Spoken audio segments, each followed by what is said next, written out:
Hi, Chris. What are we talking about today? Hi, Fred. You know we are so close to the rapture and so excited that most of us don't really think too much about where we are going. Just not being here is enough for me. Since we have time, though, let's check it out and make a mental map so we understand it. I don't know that there's much to discuss, Chris. Jesus said that where I am, you may be also. It's pretty clear-cut. That's kind of true. But I find most people, when you ask about the details, where hell is, where heaven is, it gets a little fuzzy. I really like knowing where all the bits go. For instance, the new heaven and new earth. Which heaven is destroyed? Did paradise change locations? There are so many words for hell. Are they all the same place? That kind of thing. I see what you're getting at. This is an area where a lot of Christians get fuzzy, because the Bible uses the same words for different eras, and the geography of the afterlife changes after the resurrection. Okay, I made a simple map with all the realms, so let's start the tour. How many places are we talking about, and who is each one for? Technically, Chris, paradise should be a little box inside the Sheol box. It was a compartment, not a separate realm, but I'll let it slide this time. The first place we'll discuss is Sheol, also known as Hades in the Greek. It used to have two sections, Paradise and Sheol proper, divided by a chasm. Before the cross, every human went there at death, the righteous to paradise, the unrighteous to Sheol. Paradise literally means a royal garden, an enclosed, peaceful king's garden reserved for honored guests. That's the image Jesus used on the cross, the righteous resting in God's private garden until the resurrection. Of course, that paradise isn't there anymore. But I thought we were about to rapture to paradise. What do you mean it is no longer there? Let me update the slide. At the cross, Jesus emptied the paradise section of Sheol and moved the entire thing, population included, into the third heaven. That's where paradise now is. So we're off to the third heaven then? Sweet. So paradise is moved, but the Sheol part, is that still running? Yes. Anyone who dies without Jesus goes there, and it will stay operational right up until the Great White Throne Judgment. It's not eternal torment. That comes later. Sheol is the temporary holding place until final sentencing. And no, demons aren't allowed access. The only torment there is regret, shame, or anger, not abuse. All right then, that's Sheol sorted. But what about the place demons are terrified of? The one they begged Jesus not to send them to? You're thinking of the abyss, the abyssos in Greek, the bottomless prison. Sheol is for humans. The abyss is for spirits that break protocol. So when Christians cast out demons, can we send them there? No, we cannot send demons to the abyss. Only Jesus can do that. Scripture never shows apostles doing it, disciples doing it, Paul doing it, any believer doing it. You won't find this anywhere in Scripture. We cast them out, not down. Are there any demons bound in the abyss now? Yes. Scripture shows the abyss is already occupied. The abyss holds extremely violent or destructive spirits, rebellious beings, God restrained long ago, entities too dangerous to roam freely. Scripture gives categories, not a full list. Revelation 9 confirms current occupancy. The abyss was opened. Smoke rose like a great furnace. A swarm of beings comes out when the shaft is opened. These beings were already inside the abyss before release. The abyss is real, active, and already populated, long before the tribulation begins. So one place for humans and one place for demons. Got it. And what is Tartarus all about then? This is the deepest prison, reserved for the Watchers. This realm is so severe that only one group is locked there. Jude 6 says these angels are kept in eternal chains under darkness. This is like the maximum security wing of a prison. Let's be clear. We don't mean rapture watchers. Not even the ones who set dates like us. We are talking about the watchers that descended on earth in Genesis 6. 200 of them according to the book of Enoch.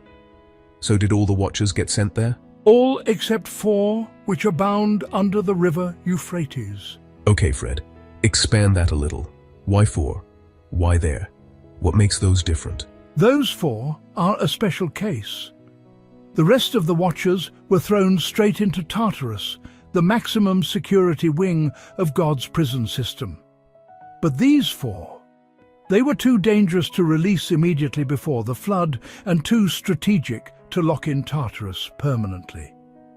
So God bound them in a separate containment site at the great river Euphrates, because they have a specific prophetic mission during the tribulation. These aren't random demons. They are high-ranking, extremely destructive, appointed for a timed release. Revelation says when those 4 are released, they kill a third of mankind. If the watchers in Tartarus are the maximum security inmates, these 4 are the death row generals held under lockdown until the exact trumpet blast when their role begins. That's why they weren't thrown into Tartarus with the others. Tartarus is permanent. Euphrates is temporary. The tribulation just got scarier. Now we hit the final one, the lake of fire. It just keeps getting worse, Fred. Well, here is a fun fact for you then. Hell is not even operational yet.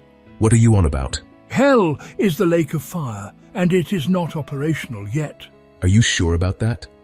There is a ton of videos about people seeing famous people in hell. All right, proof coming right up. No one is in the lake of fire yet. Revelation 20 is crystal clear. The first beings ever thrown into the lake of fire are the beast and the false prophet. Revelation 19 verse 20.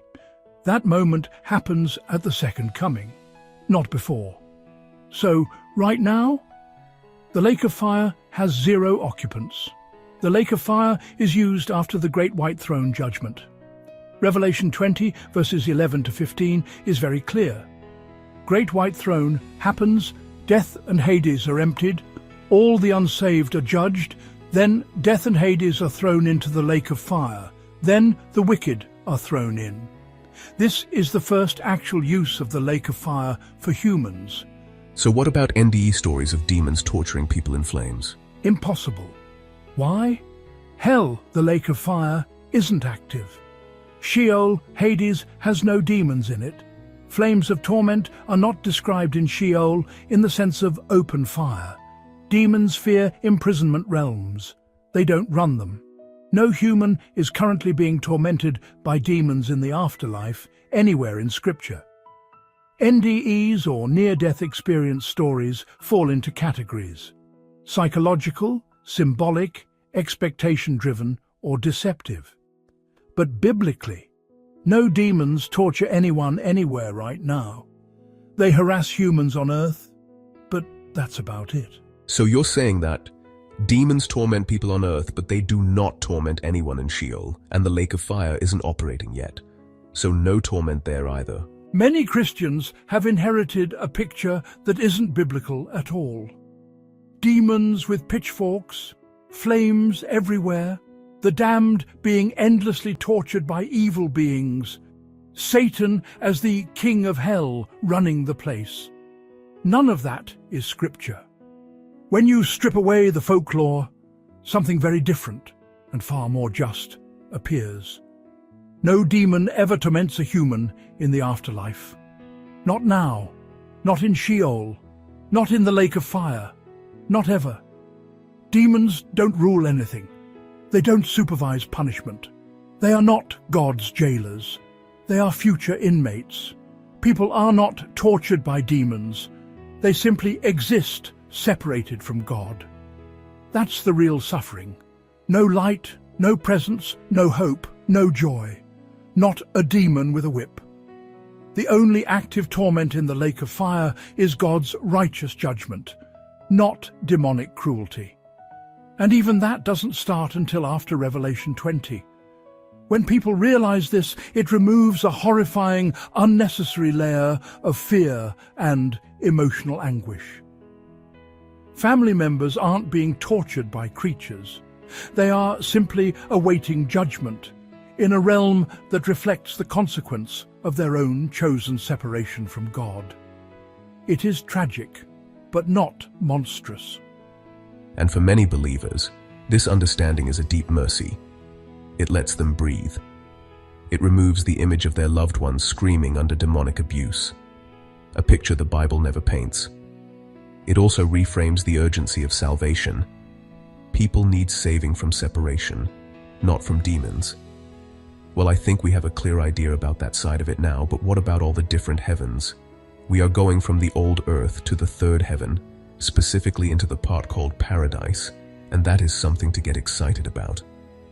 But what are the other heavens for? All right, let's break the heavens down without getting mystical. The first heaven is simply the physical sky on earth. This is the one everyone can see. Blue sky, atmosphere, clouds, weather birds, planes. Scripture uses it this way constantly. The fowls of the heavens. Genesis, Psalms, Jeremiah. This is the natural realm, the part of creation we live in daily. The second heaven is a cosmic, spiritual realm. This one is not physical. It overlaps the universe, but isn't made of matter. It's the realm where principalities, powers, thrones, dominions, angels, fallen angels, spiritual warfare operate. Paul calls it the heavenly places where spiritual entities operate. This explains why Daniel's messenger was delayed 21 days, why Satan is called Prince of the Power of the Air, why principalities are said to be in heaven. It's real, but not visible, and it is not where God's throne is. So third heaven is quite different than the other two, right? Third heaven, God's throne room, a realm outside the created universe. This is the one Paul was caught up to.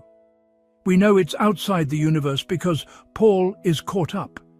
The direction is up, not through the sky into space. Why? Because the third heaven is not located inside the cosmos. It is a different realm entirely, accessed by translation, not travel. No rocket can get there. In 1 Kings 8 verse 27, Solomon says the ultimate line, "The heaven of heavens cannot contain you." If the universe was God's home, it could contain him, but it can't. So God's throne room cannot be inside creation. Then there is Genesis 1:1. In the beginning, God created the heavens and the earth. That means before Genesis 1:1, there was God, and there was where God already is. The place where God already is, the third heaven, the eternal throne room. We know creation came out of that place. The third heaven is not part of the universe. It's the spiritual realm God created before he made the physical heavens and the physical earth. It predates the universe, but it is not eternal like God. It's the throne room realm, the place Christ returned to after the ascension, and the realm from which God spoke the universe into being. So soon we rapture, then the tribulation, then the millennial reign, and then a new heaven and a new earth. So which heavens are destroyed and which ones remain? Great question. And here's the answer. Only the first and second heavens get destroyed. Peter says, the heavens will be dissolved, being on fire.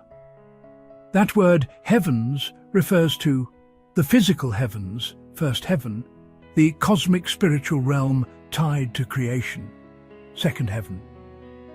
Both are part of this created universe, and this entire universe gets rolled up like an old scroll. But the third heaven is untouched. Why? Because it's not part of the universe that gets burned. It is outside space-time. It is not woven into the fabric of creation. It is the realm God built before the universe. So, when we have a new earth and a new second heaven, does that mean we live on the new earth and God stays in the third heaven? Are we not together? No, we're absolutely together. Here's the best part. God doesn't stay far away in the third heaven. The third heaven comes down and merges with the new earth. Revelation 21 is explicit. And I saw the holy city, New Jerusalem, coming down out of heaven from God. This isn't symbolism. It's a relocation. God's throne room realm relocates. The barrier between heaven and earth is deleted. That's why John says, "Behold, the dwelling place of God is with men." God does not remain up there while we live down here. He moves the third heaven to us. You know what's really cool about all these realms we just mapped out, Fred? Well, there is a lot that's cool. But what are you impressed with, Chris? The way you actually move between them. We always say we're ready to fly in the Rapture, but that's not really what's happening, is it? No, not literally. The clouds Jesus comes with aren't the fluffy sky ones. They're his glory clouds, his Shekinah. And yes, you're right. There's no physical flying between realms. It's instantaneous transfer. A God-made portal jump. See, that tracks. The whole Tower of Babel thing always bugged me. How dumb do you have to be to think you can build a staircase to heaven? Then I realized they weren't building a ladder. The base was massive, 10 miles by 10 miles. They were building a platform to access a portal coordinate, not a height, trying to break into a higher realm. Same with the whole CERN is opening a gateway crowd. I don't like their odds. Well, now we're drifting into speculation, and the Bible won't help us much there. But logically, yes, it's viable. As for the rapture, though, that one's simple. It is absolutely a direct teleport straight into paradise. Which is why you need to be ready. What do you mean ready? Being born again is the requirement, right? Yes, that's the entry ticket. But while you wait, you occupy the time. Get to know the God you'll spend eternity with, plant seeds, water the people you cross paths with, and keep that blessed hope burning bright. Remember, it's only by the grace of God you're going at all, so stay grateful. There's one thing that throws people though, Fred. They have unsaved friends and family, and they wonder how they can enjoy heaven knowing some didn't make it. That's a tough cross to bear no matter how you slice it. The most powerful thing you can do for them right now is pray for them, Chris. Seriously, they already know what you believe. And when the rapture happens, they'll remember your words. They'll know you weren't crazy, and hopefully they'll make the right decision then. It won't be easy, but they can still get there. So don't lose hope. Your conversations and your example, stay with them longer than you think. I was just thinking about something. When you lose one parent, it hurts, but I see it as a ship parked next to the concrete walkway that just lost a rope. It is still held by another one, so being tethered still feels somewhat safe. When you lose a second parent, even if they were not practically helpful in your life, it feels very different. That second rope releases, and you feel adrift like the ship drifting from the dock. There is something about becoming the top layer in the family tree that puts a weight on your shoulders you did not expect to feel. I'm not sure why I remembered that feeling just now, but making this video brought it out in me. I didn't expect to talk so much about hell either, so maybe someone needs to hear it. This whole series is just me thinking aloud, so it is what it is. Your metaphor is actually a rapture metaphor. Suddenly, you're not tethered to earth the same way. That's exactly how the rapture will feel. When you see Christ, you're pulled inward. A sudden awareness of where you belong and who you belong to. I like that. Awareness of where you belong and who you belong to. We kind of have that, but I don't think we fully get it yet. Alright, we'll wrap this up before I drift into nonsense. Thank you for watching, and we'll see you on the next one. If we're still here, of course. God bless you.